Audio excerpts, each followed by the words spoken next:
Polsek Dramaga untuk pertama kalinya bekerja sama dengan Dinas Ketahanan Pangan Kabupaten Bogor serta Bulog Dramaga menggelar bazar pangan murah.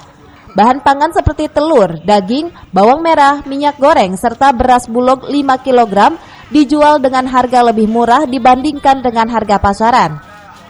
Jelang Ramadan tahun ini stok kebutuhan pangan relatif aman. Bahkan Bulog sendiri mengeluarkan hingga 5 ton beras saat pangan murah digelar di Polsek Dramaga. Stoknya aman. Kalau telur di bawah harga pasar sekarang 16. Kalau di pasaran 18.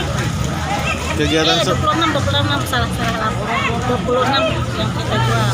selain di Polsek digelar DKP yang bekerja sama dengan Polsek di mana lagi?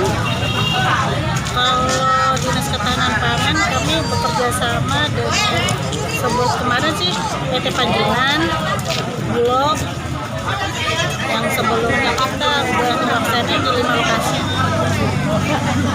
Di 4 lokasi lagi yang belum. Kuantiti itu yang nanti disalurkan kurang lebih di angka sampai ini Pak ya, kurang lebih di angka 5 tonan Pak. Untuk berasnya sendiri berasal dari mana? Kalau beras sih berasal dari negeri Pak ya, beras impor Pak ya, yang kita lakukan buat dibuat terkait ini Pak.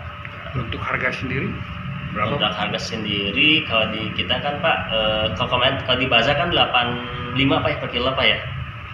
Kalau harapannya satu mungkin Pak, harapan dari kami mungkin Pak ya, kita bisa menstabilkan harga Pak. Yang mana kan sekarang kalau bisa harga minum itu bisa turun Pak ya. Syukur-syukur mencapai harga HET Pak, 9.450 per kilogram Pak. Terus sebenarnya mungkin ke masyarakat dengan adanya Bulog, stoknya aman, jangan sampai ada kepanikan Pak untuk ketersediaan beras kita Pak. Kalau untuk Ramadan insya Allah aman Pak. Dari Dramaga Kabupaten Bogor, Iman Abdurrahman melaporkan.